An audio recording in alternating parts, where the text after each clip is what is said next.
I caught it before I went too far. Hey, welcome back, everybody. Shout out to my people here live right now, and also to people in the future watching this video. A lot of you do that, so if you want to contact me, feel free. In the meantime,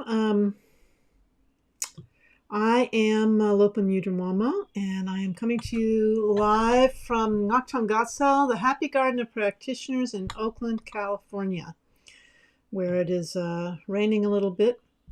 And I'm going to, today I'm going to share Buddhist and meditation perspectives with you so that your wisdom and compassion can bloom even in scary times. And how are we going to do this? We're actually going to do it, because we're in this hour, we're going to be intermixing informational material and then material that helps you integrate with practice and actually doing some meditation practice. So do stay with me, and let's get into it. So for those of you who are online with me, and I don't know how many of you there are, it may just be, I see two thumbs up there. I've got the question of the day for you, and here I'm going to put it out there for you.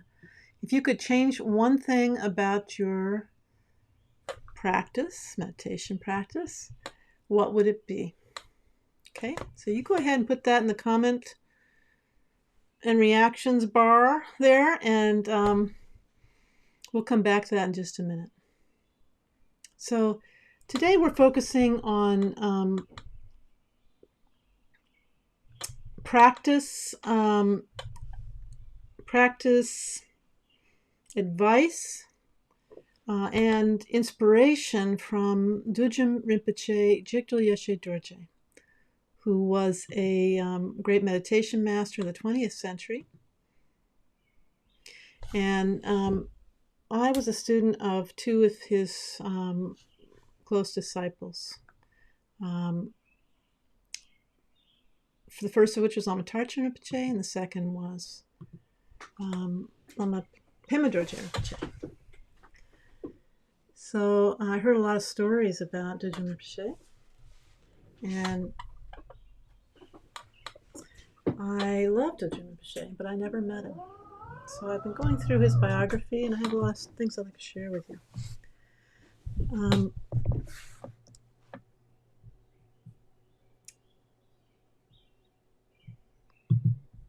So let's start in with we're going to do 3 tips today, and one of them may be one that you are not familiar with. I'm saving that one to the end, so stay with us until the very last tip, and if you want to get that special advice from Dudjom Rinpoche. But he was a very serious practitioner, needless to say, and the kind of people that I admire from the Tibetan tradition were like me. They were intense people who really were dedicated to what they were doing. And so here's an example.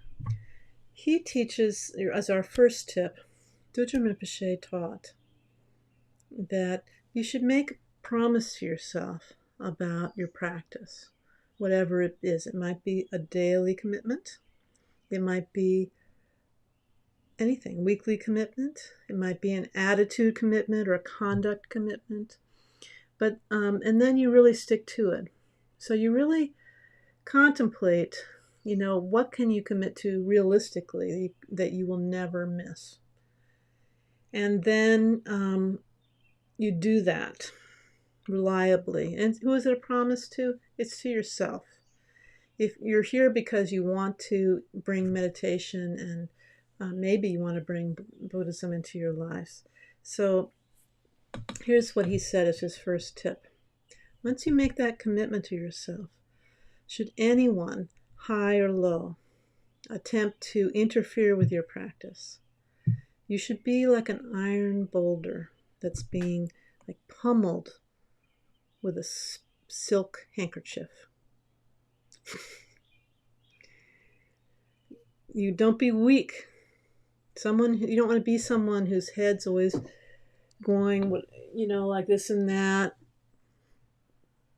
whichever the way the wind blows, like a blade of grass on top of a mountain.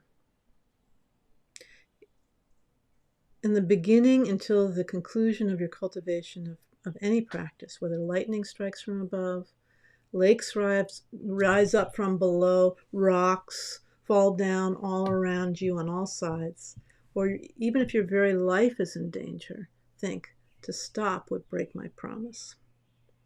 So I'm inviting you to consider bringing that level of intensity to your practice. And it starts with the little things like, what do I have here? A cell phone. And does it ring in the middle of my practice sessions? All the time. And so there's a little switch on the side of it. And we all know where that switch is, right? You want it to show red in there. And it says you're turning off your cell phone when you're practicing. And ideally, you're putting it far away from yourself.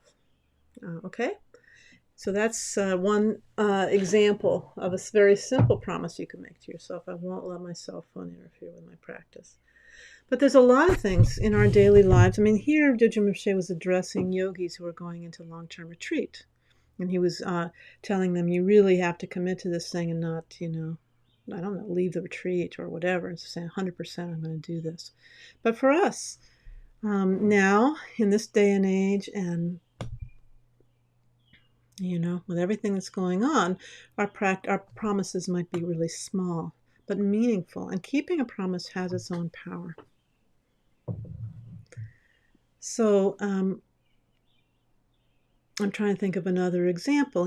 Cats come into the room. There's lots of ways we kind of sabotage our own practice by not planning for our meditation session, for example. Cats coming into the room. Children, I'm not a mom.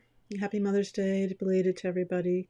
But children, you have to provide for that so that you won't be interrupted. It's important that you're not being interrupted. You have your time. Whether it's 5 minutes or 5 hours. Probably with young children, it won't be 5 hours, right? So make that promise to yourself. Whatever it is, that you're going to take your practice to the next level. For example, this week, I introduced something else to my practice. I'm going to be doing 5 days a week. I'm going to do practices for people who passed away in the evening. And I'm going to take 2 days off unless I feel like doing it on those days. So I've got a clear idea in my mind what I'm up to. And, for this broadcast, you'll see a lot. I'm bringing a lot of new things in. And some of it may work and some may not. But I promised myself I'd spend X number of hours preparing for this presentation. And I am not a detail person. If you knew me, and Lori does know me, you'd know that I'm, a big picture person more than a detail person.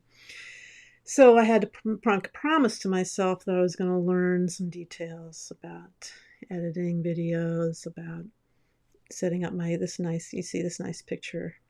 I don't know if I really like it up this close to me, but it really is the sort of the way that you're supposed to broadcast, right? This will last. Next week I'll be able to do this all the way through, but right now with this view of myself, but that's a goal for next week. We'll be able to do that for about a half an hour right now. Hey, so that's Dudjom Rinpoche's first tip to you.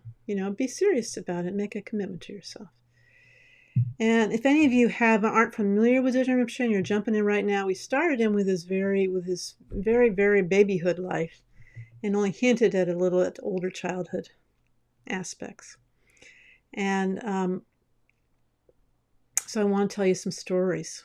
And then Dudjom Rinpoche himself is, through the miracle of YouTube, is going to guide you in your first meditation practice. Jump on in if you want with an answer to that question for the day, which is, if you could change one thing about your practice, what would it be? Put that in the comment box. And so where we left off, Dudjom Rinpoche was in Upper Pema Köd, in a very remote area southern Tibet, where the mountains start high and they go all the way down into a tropical area at the bottom. And this all used to be Tibetan cultural area, and probably still isn't. It's all Tibetan cultural area mixed with other cultures, I should say, actually. And now the lower part of it is in India, and the upper part of it is in China. But, China controls the Tibetan territory. So,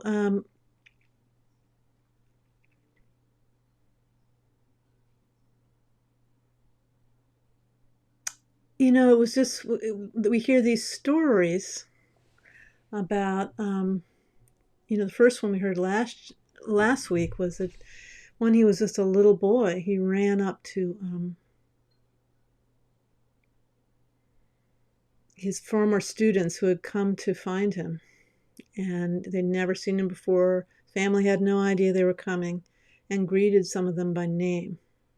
So that's quite something to take in. And, well, you can take that, just put it in your mind. This could be something that happens. Maybe it was a story that got exaggerated over the years and so forth. But then what happened was he began his education, and this whole group of students that came down from Golok, north of there, formed a team around him to get him the very best education in every area, from like all the sciences such as they knew them in that day, the ritual arts, intellectual knowledge of Buddhism,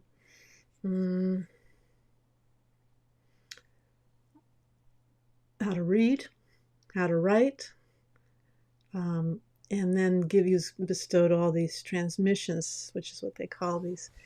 The texts are read aloud to one. You're given a ceremony empowering you into a practice, and you're giving instruction of the practice. But in his case, it all had to be perfect, because he was going to be the main lama who gave all these empowerments and initiations and carried the tradition forward.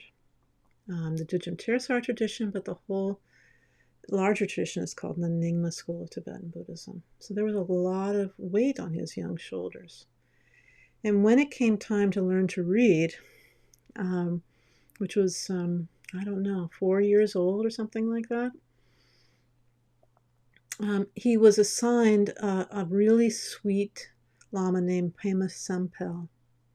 And Pema Köd was serene and humble and kind, and he was a student of Dudjom Rinpoche, and so the former incarnation, as regarded by everyone, and so he treated little Dudjom Rinpoche like he was his teacher, and he thought everything he did was very profound and adorable, and he just let him pretty much do whatever he wanted. And so Dudjom Rinpoche wasn't learning to read the way he was expected to.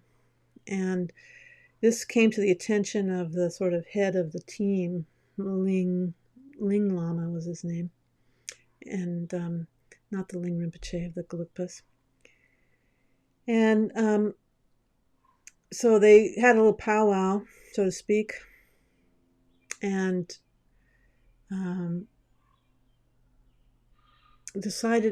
they had to decide who could teach him to read, who would be the right teacher. So they did a divination. Now here's something we wouldn't do at our IEP meetings in the public schools, right? They did a mo, and a mo could be in the form of dice, for example, or a mirror divination. There's various forms of divination in the Tibetan Buddhist system and pre-Tibetan system in Tibet. Whatever their system was, they came up with Lama Kedrup. And Lama Kedrup was also, I think he was also, he was also a student of Dudjom Rinpoche. I'm looking at my notes behind the camera, sneaking a peek. And he was a great practitioner of Troma so Lori, he was going up your alley. And He was very tough and very wrathful. And he practiced chud, the practice. The rest of you, you go out and face all your fears and go out to the wilderness and spend the night, and you do this 108 different places. So that could take a long time to get to those places, special places that were particularly spiritually powerful and scary. And Lama Kadrup had gone to all these places and done his chud retreat that way, outdoors. And very, very tough situation. So anyway, so obviously he was completely different than Lama Sempel, right? He was going to be very tough on the young Tulku. So he scolded him all the time. And, we wouldn't approve of it. I wouldn't approve of it anyway in our society. But he wouldn't use the switch on him. And if you think back, this was he was born in 1904, so it's 1907 or 8, 9, in that range. In rural Tibet. It was a whole different world. And in 1909 here, you can be sure people were using switches to educate children. It's a given. So depending on how badly young Dudjom had screwed up and made a mistake, he would be hit with the thin end of the stick switch or the thick end of the switch. And so it was like that. And so they've been working. There were no vacations. It was really tough. And finally Lama Kadrup came in and said, listen, I got to do some sewing tomorrow. We have a big project. And I've got to work all day on that. You need to study and work hard all day and get ready because I'm going to test you on the day after tomorrow. And he was learning to read based on a text called the Kunchuk Chidu, which is a practice text based, a whole series of practices based on Guru Rinpoche Padmasambhava. And so he was reciting that out loud. The Tibetan style of education at that point, and still to this day in a lot of ways, was reciting the text out loud. And you could have all these kids in the same classroom, they did like that. And but yeah, I'm sure he was alone. So the day, so there's a day the teacher is gone, and what does the 4-year-old, 5-year-old do but pretend he's reciting the text? He would just blah blah blah blah blah out loud, and then really be looking all around and maybe playing with his hands and doing different things, because he wasn't being watched that day. And he didn't study at all. So next day comes, and Lama Kadrup comes back. Are you with me? And and Lama Kadrup said, okay, you better have done a good job because I'm going to beat you really bad if you don't do this right. And I have it here in Dudjom Rinpoche's own words. Let me get that right. I was really scared, he said. I was in a state of dread. I began reading and then recited mantras in their entirety, even though the text gave only the first word of each. So in Tibetan texts, mantras are, you would know what mantra was coming by. They wouldn't, on Tibetan Pecha texts, which are shaped like this, paper was really valuable, it was made by hand. Ink was really valuable. So you didn't just use up space with things that were redundant. So if there was the, what's it called in a song when you repeat? Refrain, right? If there was a refrain or a familiar mantra, they just put the first word or two and everybody would know. So we don't know them all, so we've had to put them all into our texts now, but that wasn't the case before. You can see it in the Tibetan texts. Okay? So what was happening here was he was reading the Kunchuk text about Guru Rinpoche and other Buddhas, and coming to the part where the mantra wasn't written, and there's mantras, Sanskrit mantras in a language he didn't know, that he'd never been exposed to, and he was, in his terror, ripping through his recitation, getting to the mantra and reciting the mantra without having been taught it. So, Kadrup, even tough old Lama Kadrup, was totally amazed. He had the switch in his hand and he just dropped it. And he started, you could see tears welling up in his eyes. Because of this unbelievable thing had happened. He went to the head Lama, Ling Lama. And Ling Lama said, this is definitely the signs of a great tulku. Tulku means rebirth of a previous great Lama. What other explanation could there be? So I don't know. Do you have another explanation? If it's true, what would be the other explanation? There was no recordings in those days. It's really interesting, to put it mildly. So then, having heard this, Ling Lama went to young Dudjom and said, listen, your predecessor, when he was 8 years old, well, actually, it was your son. When you were Dudjom Lingpa, your son, Dodrup Tempe Nima, gave public teachings on Shantideva's way of the Bodhisattva, Guide to the Bodhisattva's way of life. And when he was 8 years old. So, it's only right that the father should give this teaching at the age of 7, and no later than the age of 7.5. And what am I taking this information from? Wonderful book. Okay. These stories are all in here. Recommend. Read it slowly, though, and let it sink in. Let it focus. There you go. Tsewang Dongyal still alive and kicking at Padmasambhava Buddhist centers. One in upstate New York, and then they have centers around the country. Okay? So, just to finish up the story, he told Dudjom Tulku that he had to teach this book, the first 4 chapters, when he was 7.5.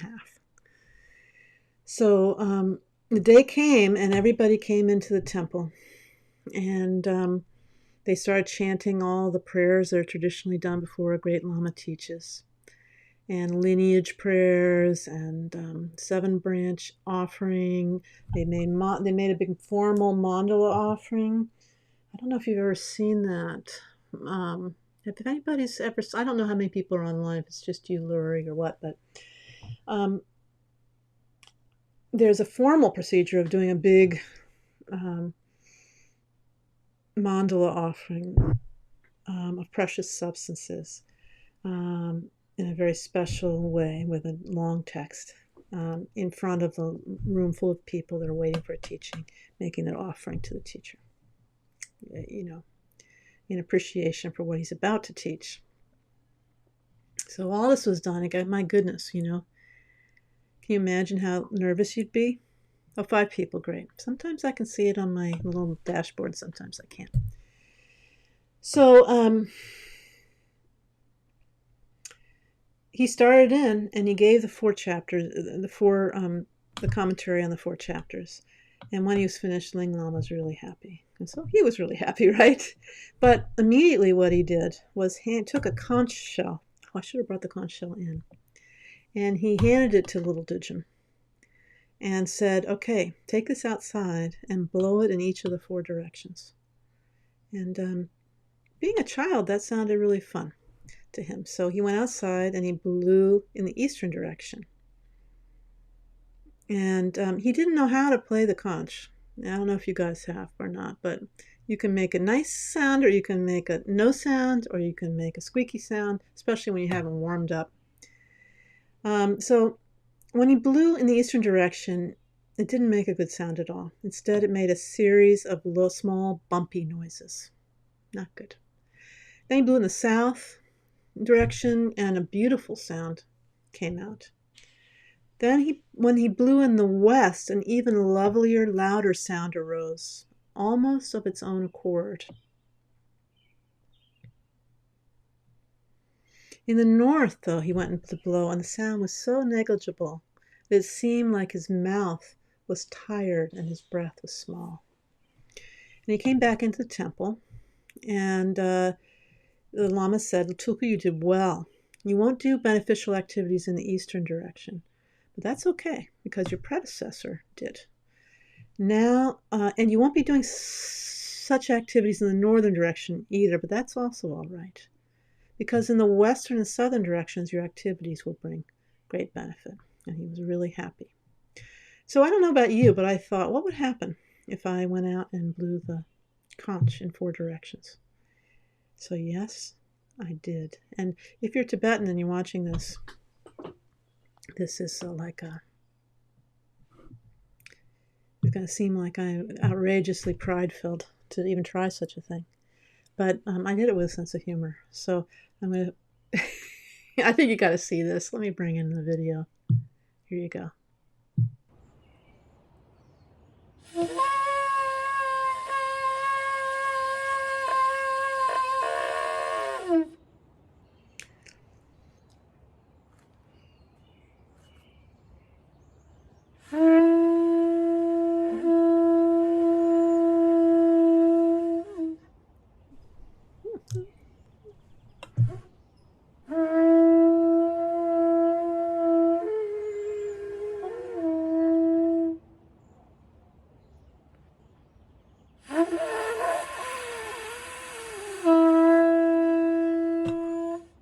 No.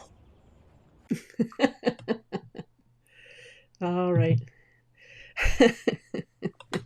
So as you can see, my Dharma, being 61 years old and having very little knowledge of Dharma and holding no, being not a special person at all, none of the directions turned out to be like Dudjom Rinpoche. So that's like a mo, it's like a divination. I thought north was the best, which was a total surprise to me, so watch out, Seattle. Or maybe North America. But it was short, and that makes sense too, because even if I teach in my small, silly way, I'm not going to live that much longer, so it'll be short. All right, and it was sort of small, not really loud or magnificent. All right, that was fun. So let's see now. I think we're going to move into... Yeah, I think we're going to move into meditating. Beforehand, we're going to watch a fairly long video of, it's like 10 minutes or something like that, of Dudjom Rinpoche teaching meditation, okay? And then we'll meditate for 10 minutes and see how that goes. All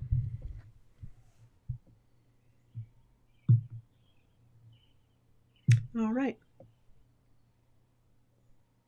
Bring it on in. That's using the season Kalika Gorete. Season Lella was it a Chigita, the Rangasem to weigh in the. On the one hand, what we call Dharma is very difficult, but on the other hand, it's very easy, because it really just depends on our own minds. Then it's same day that Rangasem the Rangan Sene. Then the Rangasem the bed Namto Langsho Zilamata and said, Namto de.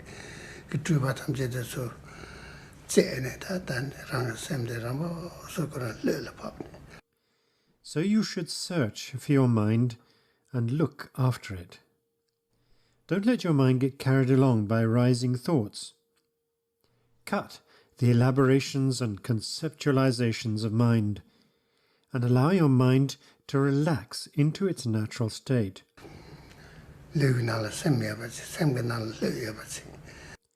Let your mind simply be in your body and allow relaxation to enter into your mind.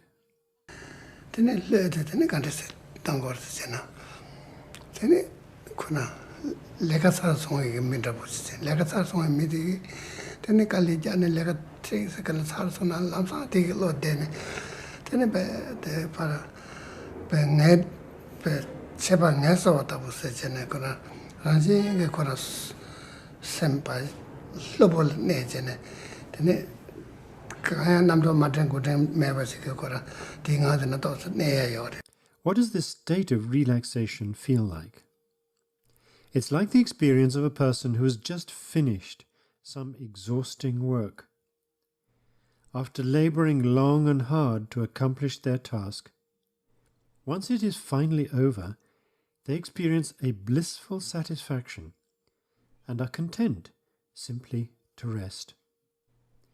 Quite naturally, their mind will arrive at a state of calm, and they will remain relaxed for a while without being caught up in their usual pattern of wild and unimaginable thoughts.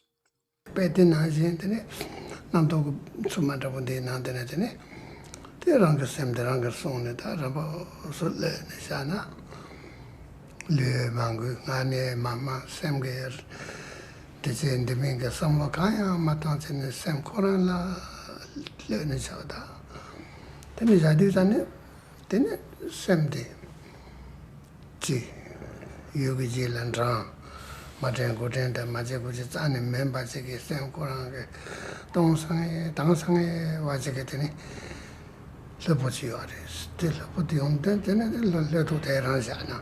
Then some Korang Tangsat liberty in the some Korang Tangsat tolerance. So, following this example, you should try to guard and protect your mind even in the midst of all kinds of turbulent thoughts. Leave your mind in its own natural state and relax. Keep your body still and your speech silent. Don't think about whether or not you should do this or that.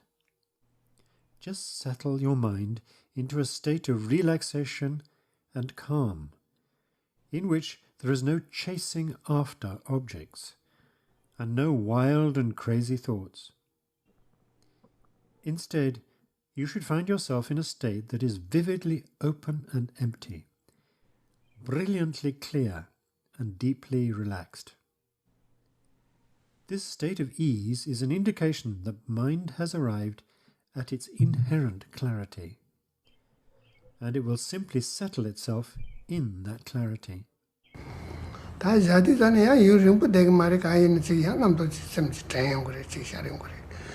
Shariona, Sharduzane, they tembago was sympathizane. They have been Dimason Sambika, a bit of Wazemo. Sharmata done, Sharia de Mo sympathize. But it won't remain like that for long.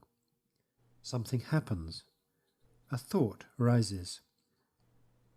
When that rising takes place, let your awareness recognize it just as it occurs. Don't think something's gone wrong, but recognize the rising as soon as it arises.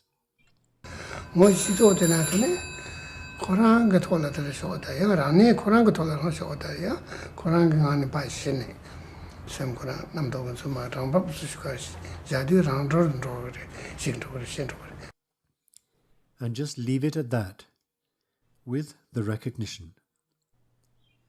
If mind is just left in its own natural state, it becomes pacified, and all of the rising thoughts naturally subside. As you leave them, they liberate themselves.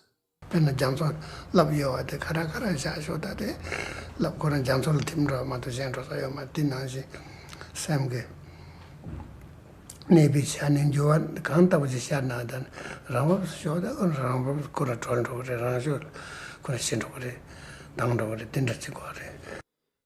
It's like waves in the ocean.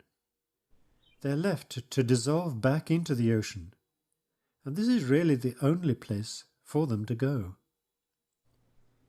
It's the same with our minds. When from out of a state of stillness a movement occurs, by simply leaving it to follow its own natural course, it will be liberated by itself. it'll be naturally pacified and become clear by itself. The matter Taya Namdo the Sharon Mason Samiti Jelka, and this is Namdoji Jurtin about the China. Tani Yanchi train, Tele Mounts train, and this is Yanti Pine Truba, Ulapa Truba Pine, Chandro Doyor, the Indian and the Major. That's how you should practice this. But if instead you think, oh, now this thought has arisen, that can't be right, and you try to stop the thought, then that itself is just more thinking. Practicing like that, you only risk furthering your own confusion as the mind follows after objects. So don't practice in that way.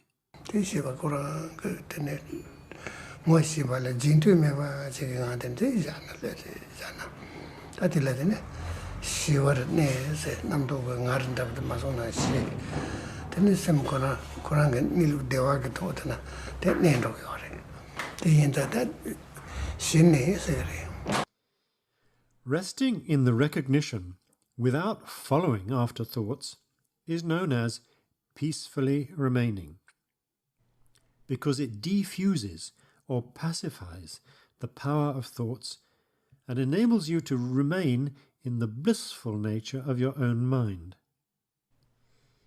This is what we call the practice of shamatha in Sanskrit, or hine in Tibetan.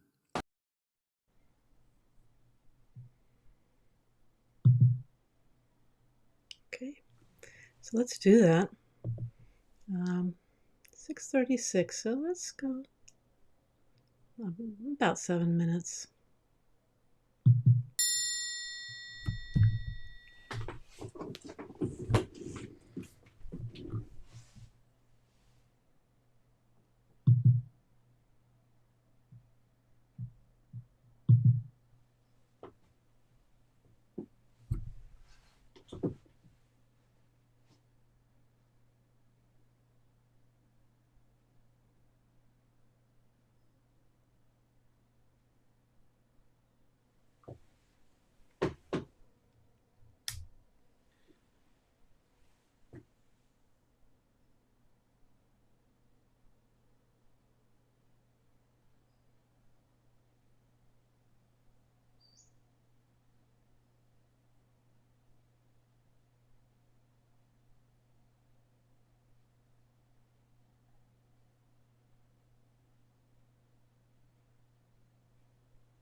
Okay, so there we got it from the horse's mouth, so to speak.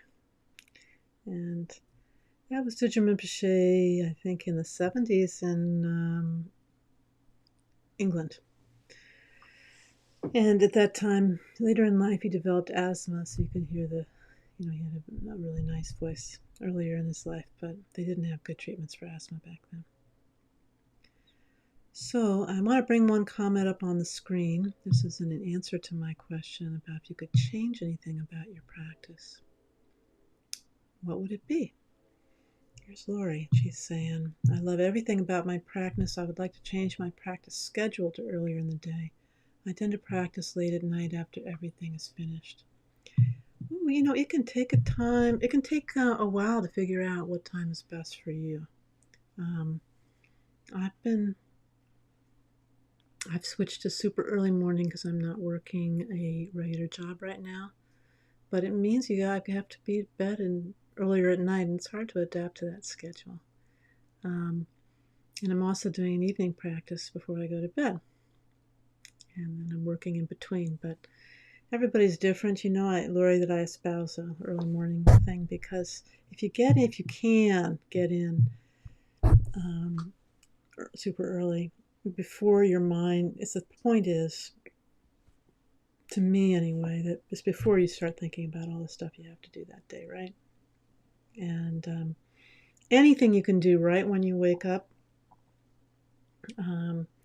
there's many different practices, but as soon as you open your eyes, if you can just have a pause there before you start thinking, instead, you can either just open up your mind non-conceptually, the vast feeling, or you can bring in a mantra if you're a mantra practitioner, such as the Vajraguru mantra, the 7-line prayer, to wake up saying that.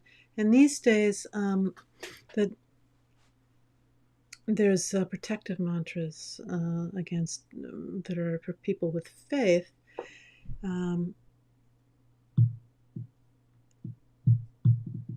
Are believed to protect you from viruses.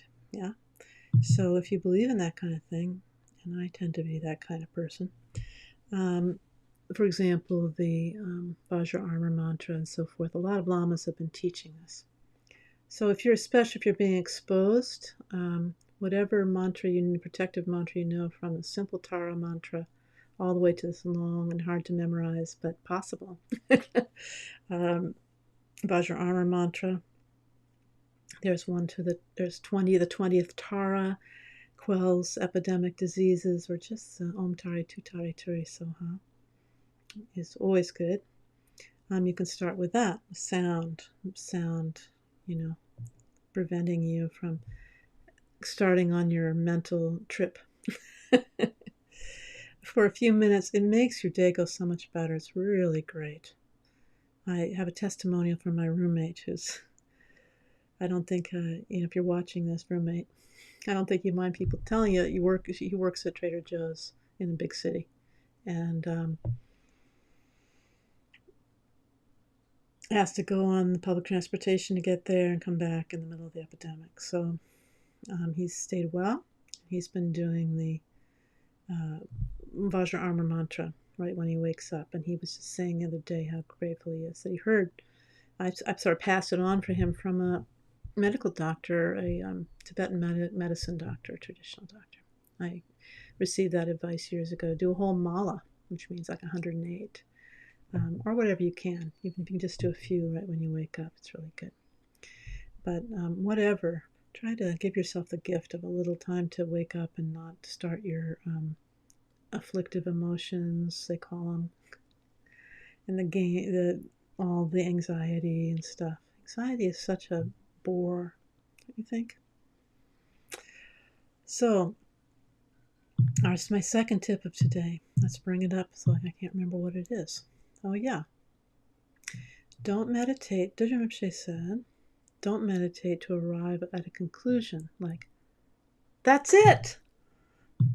If you meditate that style, in that way, looking for a conclusion to get something, it becomes an intellectual activity. And then you're undermining your practice. I'm adding in that last part. But I think you go along with it. So laugh at yourself when you say, "Oh, I got it. I actually," there's this thing like, "What am I thinking? Am I not thinking?" And then it's as soon as you're asking yourself, "Am I thinking?" You're thinking, right? So just drop all that. You don't need it. It's okay to spend some time just being with your natural self before all that cloud and swirl of thoughts envelops you and leads to painful emotions of desire and attachment. All right, so that's tip number 2. And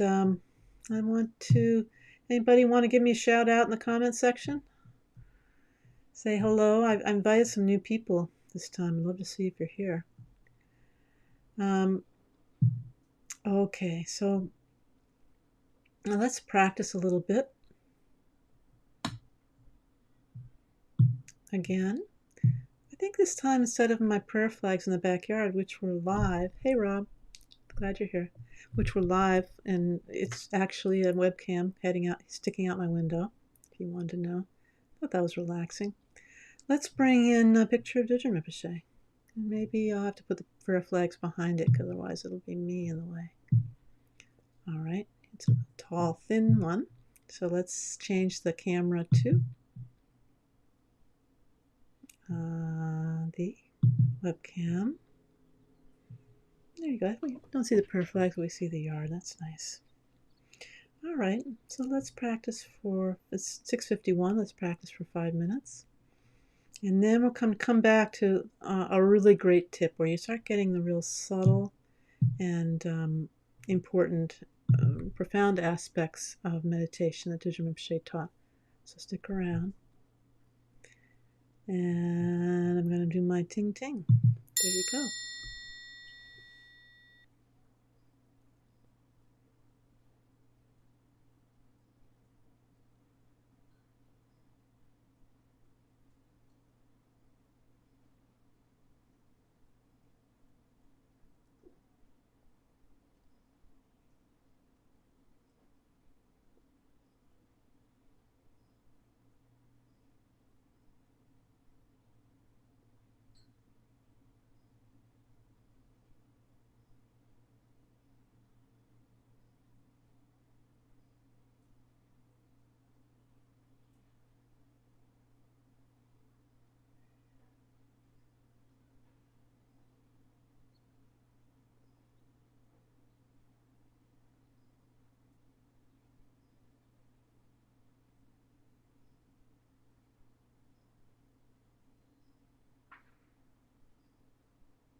Okay. So we're getting to the big moment where I give you the Dudjom Rinpoche's final tip. I build them up so that, we pay attention. We have so much, like in school, for example, learning theory says, learning is the stud, research and so forth. Nobody really learns anything until after 4 hours in a classroom. Max, right? Nowadays, probably less. So, but we pretend, to send kids to school for 8 hours. And really, we can't learn an infinite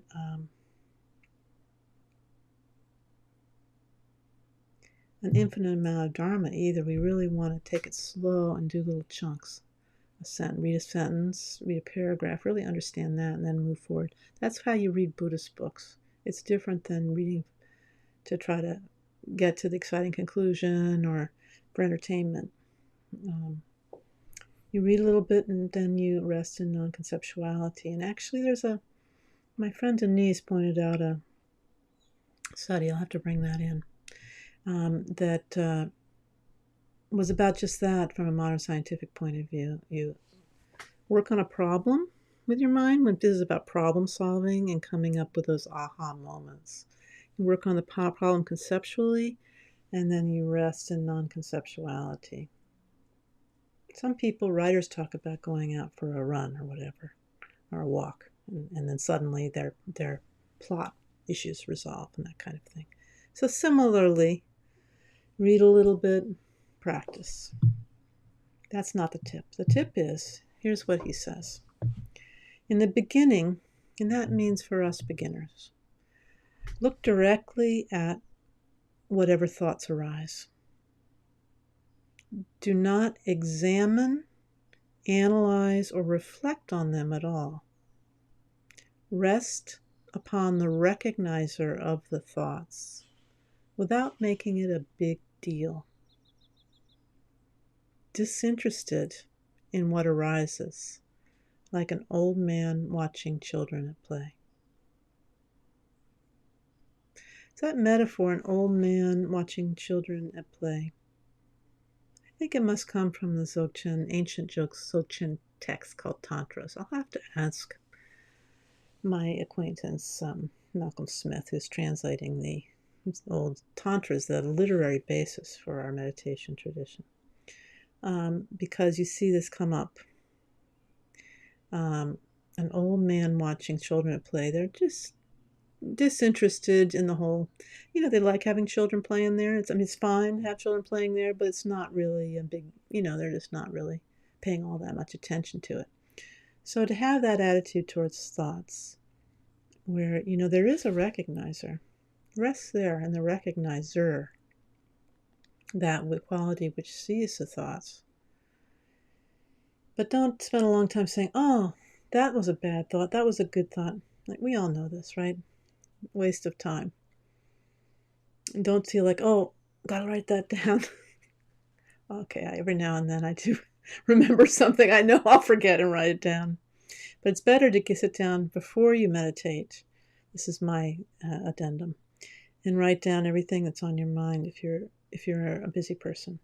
All the things you want to try to remember, and then just sit there and let it come to you, and then write it all down. Set it aside so you know you have it. Then you don't have to be distracted like it. It's another way of not self-sabotaging our practice. All right. So I'm going to repeat that again, and then we can dedicate merit.